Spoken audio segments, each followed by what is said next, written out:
wassalamu ala rasulillahi anbiya wal mursalin wa ala alihi washabihi ajmain. Puji dan syukur kepada Allah Subhanahu wa taala di mana kita pada hari ini telah diberi kesempatan dan kesehatan kita semua dapat berkumpul di tempat yang berbahagia ini.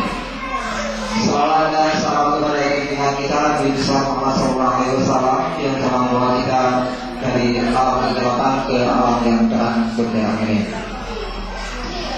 Pada hari ini, Bapak Ibu yang saya hormati, GSM Support Kapot telah mengadakan training mulai dari tanggal 19 sampai dengan tanggal 23 yang bertempat di Min Aluraya. Untuk menghematkan waktu, marilah sama-sama kita dengarkan penerangan tutor kita, yaitu Bapak Ferudin. Kepada Bapak kami persilakan dengan hormat. Bismillahirrahmanirrahim. Assalamualaikum warahmatullahi wabarakatuh. Alhamdulillah, hari ini adalah hari terakhir kegiatan pelatihan kita.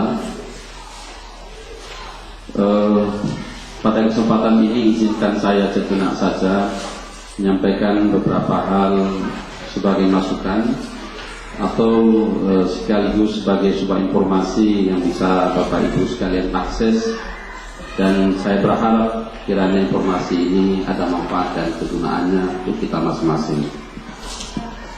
Bapak Ibu yang berbahagia, setelah saya melihat di lapangan atau pada saat Bapak Ibu melakukan praktek mengajar,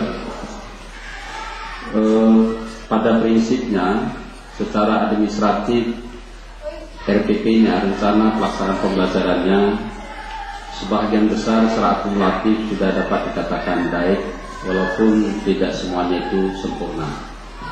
Misalnya kita temukan ada data kasus beliau mengajar pada kelas 3, seharusnya RPP-nya adalah RPP tematik dengan tema lingkungan atau tema-tema tertentu yang dipilih sesuai dengan karakteristik peserta didik, tapi beliau tetap menggunakan RPP kelas tinggi, yaitu kelas 4, 5, dan 6. Nah, kepada Bapak Ibu yang merasa membuat seperti itu, saya pikir ini salah satu yang tidak benar.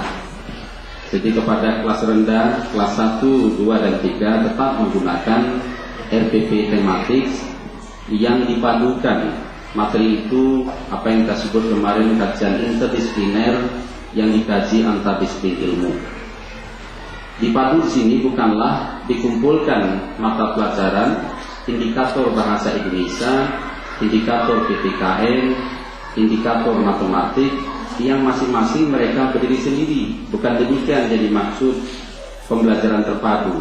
Tetapi indikator yang satu, indikator mata pelajaran yang ada di dalam RPP tematik itu adalah satu dengan lain saling terkait, saling berhubungan, saling sinergi.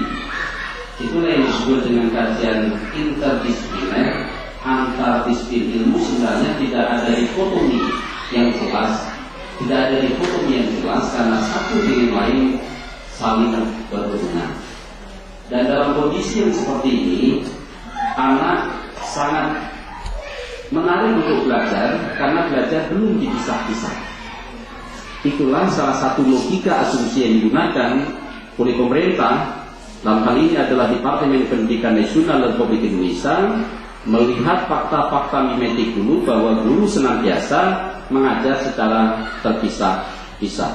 Kognitif atau hemisfer sang anak belum mampu belajar secara terpisah-pisah dengan usia yang relatif dini, katakanlah di kelas rendah, kelas 1, 2, dan 3. Mereka belajar pengetahuan secara holistik. Coba ibu dengar dulu, dia ibu pegah apa, ibu pegah apa, anda mohon pegah Pak Kelvin secara global. Itu. Jadi yang merasa Bapak Ibu masih menggunakan RPP kelas tinggi, sudah mulai hari ini untuk